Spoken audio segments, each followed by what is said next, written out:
वो भेद बरकरार था।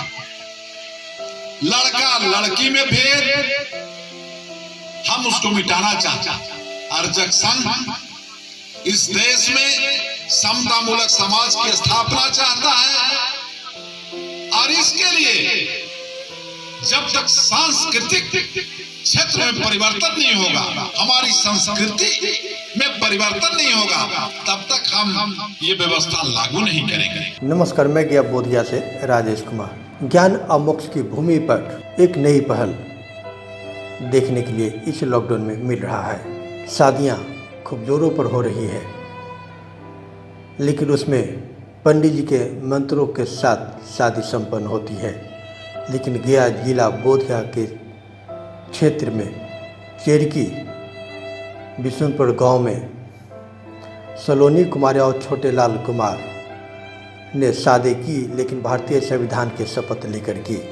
भारतीय संविधान के शपथ के साथ शादी एक दूसरे के हो गए और इस शादी में अनोखा गांव वालों को लगा कि आखिर यह किस प्रकार की शादी हो रही है, जिसमें पंडित जी के बिना ही शादी संपन्न हो गई।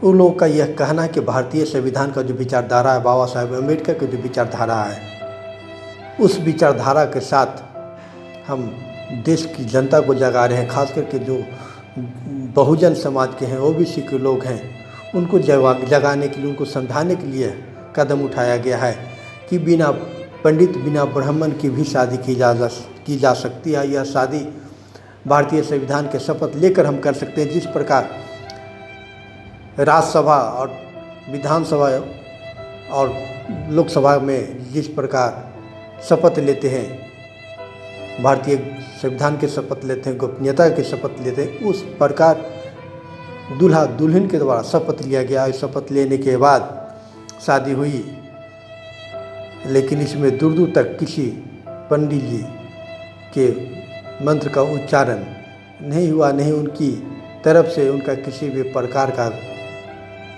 जो होता है संस्कार वो हुआ।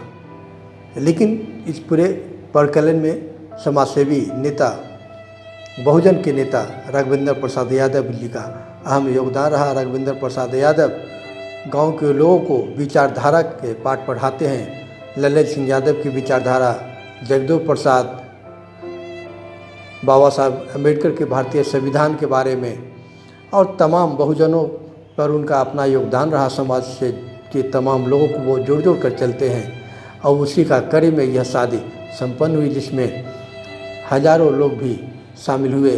लेकिन लड़का लड़के की सहमति को बेहतर बताया और उन्होंने यह भी कसम खाई कि हम पूरे तमाम समाज के लोगों को ब्राह्मणवाद से मुक्त करेंगे और अर्जक संघ के जो विचारधारा है, बाबा साहब अम्बेडकर के जो विचारधारा, उस विचारों पर चलेंगे और शादी विवाह और अन्य कोई कार्यक्रम करते हैं तो उसमें पंडित पुरोहितों को दूर रखेंगे। खुद अपनी विचार और बाबा साहब को भारतीय संविधान का जो विचारधारा रहा है, बौद्ध धर्म का विचारधारा है, उसके तहत हम समाज को लेकर जाएंगे। भेद बरकरार था। लड़का लड़की में भेद हम उसको मिटाना चाहते हैं।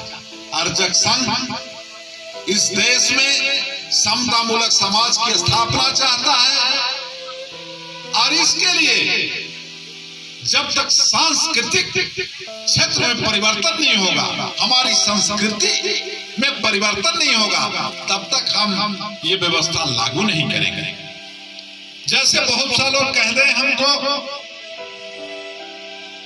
अगर मान लीजिए चेरकी बाजार आप गए हैं और चेरकी बाजार में कोई आपका जूता चुरा लेता है, चप्पल चुरा लेता है, और हम कहें कि कहाँ जा रहे हैं लेने, चेरकी में अच्छा चप्पल नहीं मिलता है, अगर कुछ मिलता भी तो बहुत महंगा मिलता है, तो आप कहिएगा अच्छा मिले या खराब मिले, महंगा मिले या सस्ता मिले। अब तो चप्पल लेना है कि बिना चप्पल के तो हम जा नहीं सकते हैं, गुरारू परैया तो जा नहीं सकते हैं, तो हमको चप्पल मजबूरी में लेना पड़ेगा, क्योंकि सस्ती दुकान नहीं है, अच्छी चप्पल की दुकान नहीं है। तो जैसा भी है उसी में लेना पड़ेगा।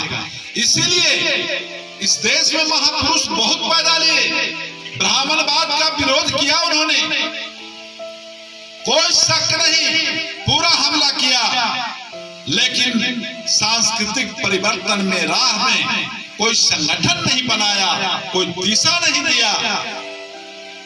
जिस तरह से अगर हम कह दें कि चेरकी में कोई ऐसा दुकान नहीं जो सस्ता और अच्छा चप्पल देता हो,